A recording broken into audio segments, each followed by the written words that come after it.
ఏమిటి ఇప్పుడు ఏమంటావు? మరేం లేదండి, గతంలో మీకు ఆ డాక్టర్ అమ్మ సంగతి చెబితే ఆడపిల్ల కదా మెల్లగా సాగనంపుదామన్నారు. తర్వాత తమరు ఆ విషయాన్ని పట్టించుకోలేదు. ఇప్పుడు అది పాతేసిన మైలు రైలా ఉండిపోయింది, దాని పరపతి పెరిగిపోతోంది.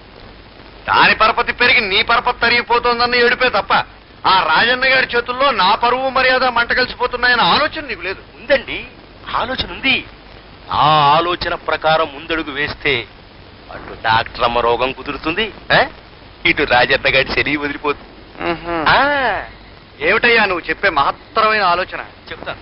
మన ఊళ్ళో ఆడపిల్లని ఎవరైనా పాడు చేస్తే చచ్చినట్టు వాడే పెళ్లి చేసుకు తీరాలి అనే ఆచారం ఉంది కదా. ఇప్పుడు మీరు ఆ డాక్టర్ అమ్మను పాడు చేశారు అనుకోండి, తప్పనిసరిగా మీరు పెళ్లి చేసుకోవాలి. అవునా? అవుననుకో. అయితే నేను చెప్పేది వినండి. పెళ్ళయ్యాక ఆ పిల్ల వైద్యం మానేసి ఇంట్లోనే పడుంటుంది కనుక నాకు పోటీ ఉండదు. ఇక ఇప్పటిదాకా దాన్ని ప్రేమించేస్తూ గంతులేస్తున్న రాజన్న గాడు మతిపోయి పిచ్చాడవుతాడు కనుక మీకు వాడి కూడా ఉండదు. ఏమంటారు? బాగానే ఉంటుందయ్యా. అయినా మేం పెళ్లి చేసుకున్న ధర్మపత్ని ఉండగా మళ్ళీ పెళ్లి బాగుండదయ్యా. అయ్యా, ఇప్పటికే తమరు చాలా పొరపాటు చేశారు. తమరి తాతగారికి 6 భార్యలు, తమరి తండ్రి గారికి 4. ఇక మీకు ఆ గౌరవం దక్కలేదని నాకు బాధగా ఉందండి. కానీ ధర్మపత్ని ఉండగా అయ్యా, మీకు ధర్మపత్ని ఒకరైనా మరో అధర్మపత్ని ఉండొచ్చు కదా. అలాగే అనుకో. కానీ ఆ పిల్లని ఎలా తీసుకురావాలా అని మేము అడుగుతున్నాం. అయ్యా, తమరు అడుగుతున్న విషయాన్ని నాకు వదిలేయమని నేను సెలవిస్తున్నాను. ముందు 500 దగ్గర ఉంచండి. అది పూర్తయ్యాక మరో 1000 రూపాయలు ఇస్తాను. మీరు ఎలాగైనా సరే ఆ డాక్టర్ మన పోను సత్తులో మూట కట్టి బియ్యం మిలికి తెచ్చేయాలి. మేము మీ ఊరోళ్ళం కాదు కదండి. ఆ డాక్టర్ ఎలా ఉంటుందో తెలీదే. ఆసుపత్రికి వెళ్ళి చూస్తే చెవిలో సెతస్కోప్ అనే మెషిన్ పెట్టుకుని తెల్లటి కోటేసి ఉంటుంది. ఆమె తెచ్చేయండి, సరిపోతుంది. అలాగే బాబు. జాగ్రత్త రోయ్, ఈ విషయం పురుకు కూడా తెలియకూడదు. అలాగేనే. పాపా, ఊపిరి గట్టిగా పీల్చొద్దు. వెనక్కి తిరుగు. మళ్ళీ గట్టిగా పీల్చొద్దు. డాక్టర్ అమ్మా, చెవిలో పెట్టుకున్న ఆ పావులెట్ మిషన్ పేరు ఏటమ్మా? దాన్ని స్టెతస్కోప్ అంటారు. ఏం కోపు? స్టెత్కోపా?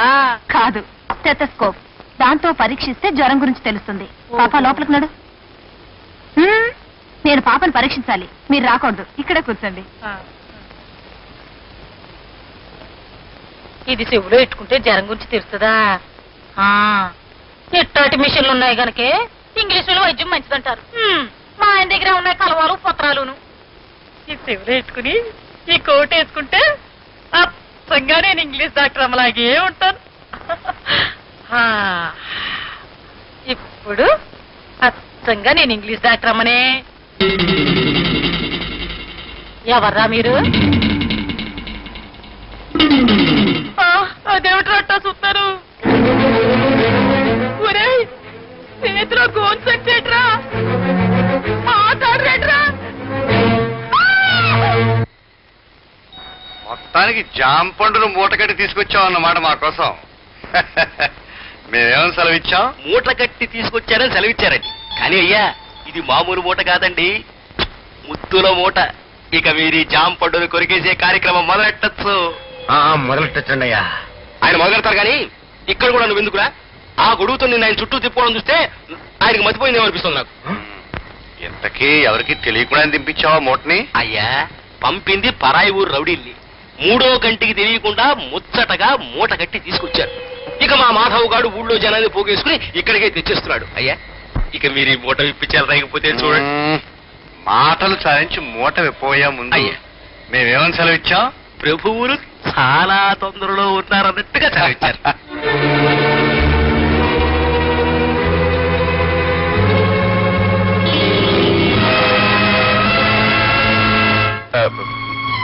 దుర్గా, నువ్వా? అవును, నేను. నువ్వు కట్టుకున్న భార్యని నన్ను పట్టి తీసుకొచ్చి పరాయి వాడికి అప్పగించాలనుకున్నావు. నువ్వు మొగుడువేనా? అది కాదు దుర్గా, పొరపాటున. అన్నం పుణ్యం తెలియని డాక్టర్ అమ్మని ఈ పశువుకిచ్చి బలి చేయాలనుకున్నావు. కానీ ఆ భగవంతుడు నీకు బుద్ధి చెప్పడానికి నీ పెళ్ళాన్ని నన్ను ఇక్కడ తీసుకొచ్చేటట్టు చేశాడు రా. పాడు చేయమను రా, పాడు చేయమను. లోకంలో ఏ మగాడు ఏనాడో చేయని విధంగా నీ పెళ్ళాన్ని పాడు చేయమను రా.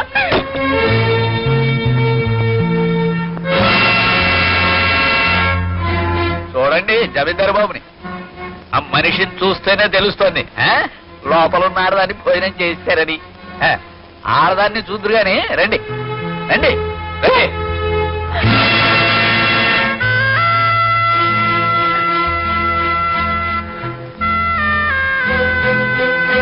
అమ్మగారు, మిమ్మల్ని మా గురువు గారు.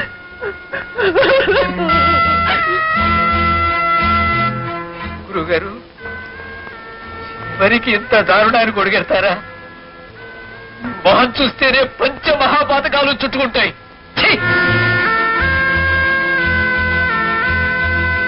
ఆచారి, ఆఖరికి పెళ్ళాన్ని తార్చే స్థితికి దిగజారావా? కట్టుకున్న పెళ్ళని వేరే వాడికి అప్పు చెప్తావా దరిద్రుడా? ఆచారి, ఇప్పటి వరకు నువ్వు వైద్యుడవని నీ దగ్గర ఏదో నేర్చుకుందామని సేవలు చేశాను. నువ్వు ఇలాంటి పనులు కూడా చేస్తావని తెలిసింది. ఈ విద్యలు నాకొద్దు బాబు.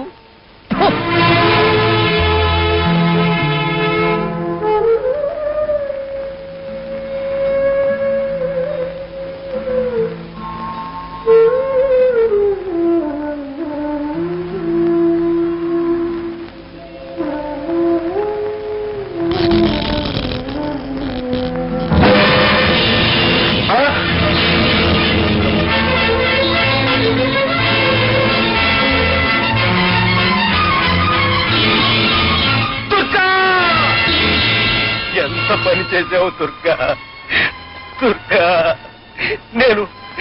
నేను తప్పుదారి తొక్కినందుకు నాకు తగిన శిక్ష విధించావా దుర్గా, దుర్గా, దుర్గా, దుర్గా. కానీ మా నాన్న నీకు లొంగలేదు. పైగా నీ దుర్మార్గం బయట పెడతానన్నాడు. అందుకని ఆ రాత్రి వచ్చి మా నాన్నని హత్య చేశావు. మళ్ళీ ఈ ఊరు వచ్చింది ఎందుకో తెలుసా? ఏదో ఒక రోజు